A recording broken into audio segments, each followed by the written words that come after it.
कपिल मिश्रा आम आदमी पार्टी से खफा क्या हुए, अरविंद केजरीवाल और सत्येंद्र जैन के मानो बुरे दिन शुरू हो गए। आरोप एक के बाद एक बढ़ते चले गए। आए दिन कपिल मिश्रा, अरविंद केजरीवाल और सत्येंद्र जैन के घोटालों के सबूत एसीबी को सौंपने चले जाते हैं। जाहिर है, कपिल मिश्रा के आरोपों के बाद दिल्ली सरकार पर संकट के बादल मंडराने लगे हैं। सत्येंद्र जैन एक नहीं, दो नहीं, बल्कि कई आरोपों से घिरे हुए हैं। आरटीआई एक्टिविस्ट राहुल शर्मा भी पीडब्ल्यूडी विभाग में 250 करोड़ के घोटाले की बात कह चुके हैं। पीडब्ल्यूडी विभाग की कई सड़कें ऐसी हैं जो सिर्फ कागजों पर बनी हैं, जमीनी हकीकत कुछ और ही है।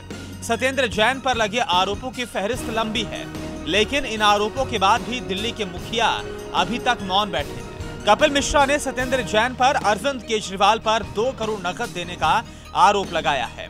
उनका कहना है कि उन्होंने अपनी आंखों से पैसे देते हुए देखा था। ये लेन देन मुख्यमंत्री के सरकारी आवास पर किया गया था। सत्येंद्र जैन पर यह भी आरोप लगा है कि उन्होंने अरविंद केजरीवाल के करीबी रिश्तेदार के लिए 50 करोड़ रुपए की लैंड डील करवाई। डील कृषि योग्य भूमि की थी, जिसको बाद में कमर्शियल लैंड के तौर पर बेचकर लाखों का मुनाफा कमाया गया।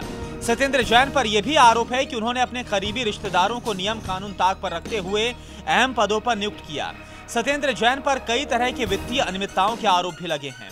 सत्येंद्र जैन पर हवाला कारोबार से जुड़े होने का भी आरोप लगा है।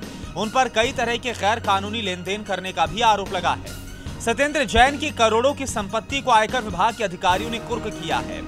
दिल्ली के स्वास्थ्य मंत्री सत्येंद्र जैन के खिलाफ मनी लॉन्ड्रिंग के मामले में एक प्राथमिक जांच दर्ज की गई है। सत्येंद्र जैन पर हवाला कारोबारियों के साथ सीधे संपर्क रखने का आरोप भी लगा है। सत्येंद्र जैन पर गैर कानूनी तरीके से कंपनियों को पैसे ट्रांसफर करने का भी आरोप लग चुका है। दिल्ली सरकार में वरिष्ठ अधिकारी इंदु शेखर मिश्रा सत्येंद्र जैन पर उनसे बदसलूकी करने का भी आरोप लगा चुके हैं। इसके लिए उन्होंने तत्कालीन एलजी को भी एक खत लिखा था। कई आरोप लगाए जाने के बावजूद केजरीवाल आंखें मूंदकर बैठे हैं। सत्येंद्र जैन पर ना तो कोई कार्रवाई की गई और ना ही उन्हें पद से बर्खास्त किया गया। अगर अरविंद केजरीवाल ने जल्द ही कोई एक्शन नहीं लिया तो आने वाले दिनों में उनके लिए और उनकी पार्टी के लिए मुश्किलें खड़ी हो सकती हैं।